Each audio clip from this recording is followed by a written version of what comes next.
Hi friends, ரொம்ப நாள் கழிச்சு மீட் பண்ணுறோம். இன்றைக்கி நம்ம சிறகடிக்க ஆசை சீரியலோட ஃப்ரைடே எபிசோட் ரிவ்யூ தான் பார்க்க போகிறோம். பார்த்துடலாமா? வாங்க.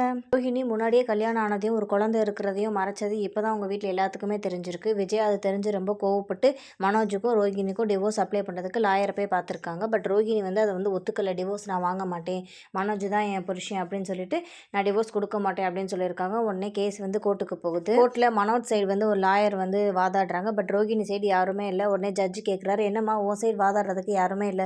இல்லைங்கய்யா, எனக்கு அந்த மாதிரி லாயர் வச்சு வாதாடுறதுக்கெலாம் எனக்கு காசு பணம் கிடையாது, நானே எனக்கு வாதாடிக்கிறேன் அப்படின்னு சொல்லிட்டு ரொம்ப பாவமாக பேசுகிறான். ஜட்ஜையா எல்லா கேஸ் டீட்டெயில்ஸையும் பற்றி கேட்குறாங்க. உடனே மனோஜ் சைடுக்கு லாயர் எல்லாமே சொல்கிறாங்க. என் கட்சிக்காரரோட உங்கள் ஒய்ஃப் இந்த மாதிரி எல்லாமே ஏமாற்றி பண்ணியிருக்காங்க. கல்யாணத்துக்கு அப்புறம் 2 வருஷமாக ஏமாற்றிட்டு இருக்காங்க. இப்போ தான் இவங்க வீட்டில் எல்லாருக்குமே உண்மை தெரியுது அப்படின்ற மாதிரி சொல்லவும், உடனே ரோஹினிட்ட கேட்குறாங்க, என்னம்மா நீ சீட்டிங் கேஸா, எதுக்குமா உண்மையை மறைச்சி இந்த மாதிரி கல்யாணம் பண்ணியிருக்கு, அது தப்பு இல்லை அப்படின்னு சொல்லவும், இல்லைங்கய்யா நான் முன்னாடியே எல்லா உண்மையும் சொல்லிட்டேன் மனோஜ்கிட்ட அப்படின்னு சொல்லவும், மனோஜ் ரொம்ப டென்ஷன் ஆகுறான். ஐயா ஐயா பொய் பொய் என்கிட்ட எதுவுமே சொல்லவே கிடையாது அப்படி சொல்லுவோம்.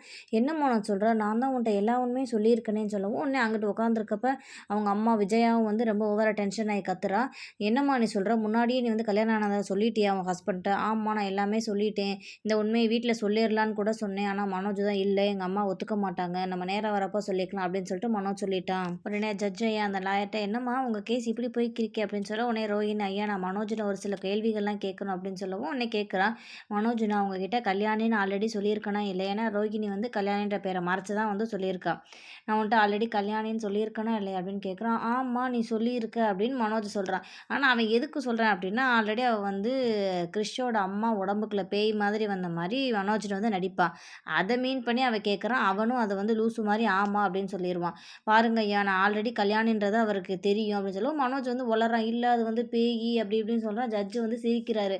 என்ன உங்கள் கேஸ் இப்படி போய்கிட்டு இருக்கு அப்படின்னு. எனக்கு முன்னாடியே கிறிஸ்டின் ஒரு பையன் இருக்கான், நீ கூட அவன் நான் டேடின்னு கூப்பிட சொல்லியிருக்கல அப்படின்னு சொல்லுவோம். ஆமாம் நான் கூப்பிட சொல்லியிருக்கேன் அப்படின்னு நான் யோசிச்சு மாற்றி மாற்றி பேசிகிட்டு இருக்கான். இதை பார்த்துட்டு எல்லாருமே சிரிக்கிறாங்க. பாருங்க ஐயா, மனோஜுக்கு ஆல்ரெடி எல்லா உண்மையுமே தெரியும். அவங்க அம்மா தான் காரணம் எல்லாத்துக்குமே. அவங்க அம்மா ஒரு பணத்தாசை பிடிச்சவங்க, நான் பணக்கார பொண்ணு இல்லை அப்படின்னு தெரிஞ்ச உடனே எனக்கும் மனோஜுக்கும் டிவோர்ஸ் அப்ளை பண்ணியிருக்காங்க. அவங்க அம்மா எத்தனையோ தடவை என்னை குடும்பப்படுத்தியிருக்காங்க. எனக்கு மனோஜ் வேணும், நான் மனோஜ் கூட வாழணும்னு ஆசைப்பட்றீங்க, எனக்கும் மனோஜுக்கும் டிவோர்ஸ் கொடுத்துட்றாதீங்க அப்படின்னு ரொம்ப பாவமாக பேசி நடிச்சிடுறா. ஜட்ஜையா ஹியரிங் அடுத்ததுக்கு தள்ளி வச்சிடுறாரு. வீட்டுக்கு போனோடனே மனோஜ் எல்லாருமே கேட்குறாங்க, டே உண்மையை சொல்கிறான், உனக்கு ஆல்ரெடி உண்மை தெரியுமான்னு சொல்லுவான். அவன் அம்மா மேலே சத்தியமாக எனக்கு எந்த உண்மையுமே தெரியாது, அவன் பொய் சொல்கிறான், அவன் சொல்கிறது யாரும் நம்பாதீங்க, அவன் என்னென்னமோ மாற்றி மாற்றி பேசிகிட்டு இருக்கா அப்படின்னு சொல்லவும், உடனே ஸ்ருதி ஒரு ஐடியா கொடுக்குறா. சரி ஓகே, நம்ம அவள் வாயிலேருந்தே உண்மையை வாங்குவோம். மனோஜ் நீங்கள் அவளுக்கு ஃபோன் பண்ணுங்கள், இந்த மாதிரி எதுக்கு நீ பொய் சொன்ன அப்படின்னு கேளு. அவள் ஆமாம் நான் பொய் தான் சொன்னேன் அப்படின்னு அவளே சொல்லுவாள். நம்ம அதை ரெக்கார்ட் பண்ணி ஜட்ஜிட்ட காட்டிடலாம் அப்படின்னு ஸ்ருதி ஐடியா கொடுக்குறாங்க. மனோஜும் கால் பண்ணுறான்.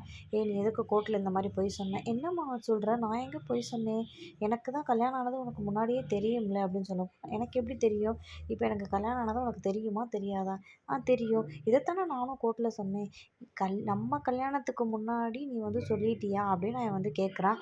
ஆமாம் மனோஜ், நான் தான் உன்ட்ட எல்லா உண்மையும் சொல்லிவிட்டேனே, நீ உங்கள் அம்மாக்காக நீ பொய் சொல்லாத, உங்கள் அம்மா தான் மனோஜ் நம்ம 2 பேரையும் பிரிக்கிறாங்க, அவங்க ஒரு பணத்தாசை பிடிச்சவங்க, அவங்க பேச்சை நீ கேட்காத மனோஜ் அப்படின்னு ரோஹிணி சொல்லவுமே உடனே விஜயாவுக்கு கோவம் வந்துடுது. ஃபோன்லேயே கத்த ஆரம்பிச்சிடுறேன். என்ன நீ ரொம்ப பேசிக்கிட்டு இருக்க, நீ மட்டும் என் கையில் கிடச்சா உன்னை செருப்பாலே அடிச்சிருவேன். ஏன் ஆண்டி இப்படிலாம் பேசுகிறீங்க, என்னையும் மனோஜையும் பிரிக்க முடியாது, மனோஜ் தான் என்றைக்கா இருந்தாலும் என் ஹஸ்பண்ட் அப்படின்னு சொல்லிட்டு நக்கலை ஃபோனை பேசிட்டு வச்சிடறேன். வீட்டில் எல்லாரும் பேசுகிறாங்க, நம்ம பேசுகிறோம்னு இவளுக்கு தெரிஞ்சிருச்சு போல், வேறு ஐடியா தான் பண்ணணும் அப்படின்னு யோசிச்சுட்டு இருக்காங்க. நெக்ஸ்ட் சீனில் ஸ்ருதி அழுதுகிட்டே மீனாவை கட்டி பிடிச்சிடுறாங்க. என்னாச்சு ஸ்ருதி, ஏன் அழுகுறீங்க அப்படின்னு கேட்கவும், ஃபோனில் ஒரு ஃபோட்டோவை காட்டுறாங்க.